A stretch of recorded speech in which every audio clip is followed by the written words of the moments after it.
വിശുദ്ധ ഖുർആനിലെ 27-ാം അധ്യായം സൂറത്തുന്നംല് സൂറ അൻ-നംലാണ്. നംല് എന്നാൽ ഉറുമ്പ് എന്നാണ് അർത്ഥം. മക്കയിൽ അവതരിക്കപ്പെട്ട ഈ സൂറത്തിൽ 93 സൂക്തങ്ങളുണ്ട്. ഈ അധ്യായത്തിന്റെ പ്രധാന സവിശേഷതകൾ താഴെ പറയുന്നവയാണ്. 1. പ്രധാന ഇതിവൃത്തം. അല്ലാഹുവിന്റെ ഏകദൈവത്വം, തൗഹീദ്, പരലോകം, ഖുർആന്റെ സത്യസന്ധത എന്നിവയാണ് ഈ അധ്യായത്തിന്റെ കാതൽ. വിശ്വാസികൾക്ക് സന്ദേശമായും അവിശ്വാസികൾക്ക് താക്കീതായും ഇത് നിലകൊള്ളുന്നു. 2. ചരിത്ര സംഭവങ്ങൾ. ഈ സൂറത്തിൽ പ്രധാനമായും 5 പ്രവാചകന്മാരുടെ ചരിത്രം വിവരിക്കുന്നുണ്ട്. മൂസ സീനായ് പർവ്വതത്തിലെ അദ്ദേഹത്തിന്റെ ആദ്യത്തെ ദൈവികാനുഭവം. സുലൈമാൻ അദ്ദേഹത്തിന്റെ സൈന്യവും പക്ഷികളും ഉറുമ്പുകളുമായുള്ള സംഭാഷണങ്ങളും ഇതിൽ വിവരിക്കുന്നു. ഇതിൽ നിന്നാണ് സൂറത്തിന് ഈ പേര് ലഭിച്ചത്. ഷീബ രാജ്ഞി ബിൽഖീസ്. സുലൈമാൻ നബിയും ബിൽഖീസ് രാജ്ഞിയും തമ്മിലുള്ള കൂടിക്കാഴ്ചയും അവർ ഇസ്ലാം സ്വീകരിക്കുന്നതും ഇതിലെ ശ്രദ്ധേയമായ ഭാഗമാണ്.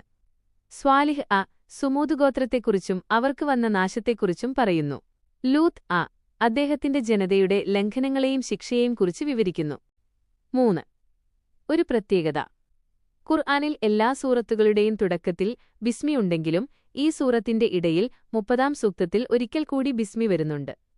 സുലൈമാൻ നബി ബിൽഖീസ് രാജ്ഞിക്കയക്കുന്ന കത്തിന്റെ രൂപത്തിലാണ് ഇത് വരുന്നത്.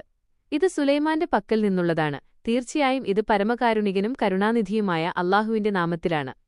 In the name of Allah, the entirely merciful, the especially merciful. 4. മറ്റു വിഷയങ്ങൾ. പ്രപഞ്ചത്തിലെ അല്ലാഹുവിന്റെ ദൃഷ്ടാന്തങ്ങൾ, മഴ, കാറ്റ്, നദികൾ മുതലായവ വഴി മനുഷ്യനെ ചിന്തിപ്പിക്കുന്നു. അന്ത്യനാളിന്റെ ഭീകരതയെക്കുറിച്ചും അന്നേ ദിവസം പുറത്തുവരുന്ന ദാബത്തുൽ അർള്, ഭൂമിയിൽ നിന്നുള്ള ഒരു ജീവി എന്ന അത്ഭുതത്തെക്കുറിച്ചും സൂറത്തിന്റെ അവസാന ഭാഗത്ത് പരാമർശമുണ്ട്. ചുരുക്കത്തിൽ അത്ഭുതങ്ങളും അധികാരവും അല്ലാഹുവിന്റെ കൈകളിലാണെന്നും വിനയമാണ് ഒരു വിശ്വാസിയുടെ മുഖമുദ്രയെന്നും സുലൈമാൻ നബിയുടെ ചരിത്രത്തിലൂടെ ഈ അധ്യായം നമ്മെ പഠിപ്പിക്കുന്നു.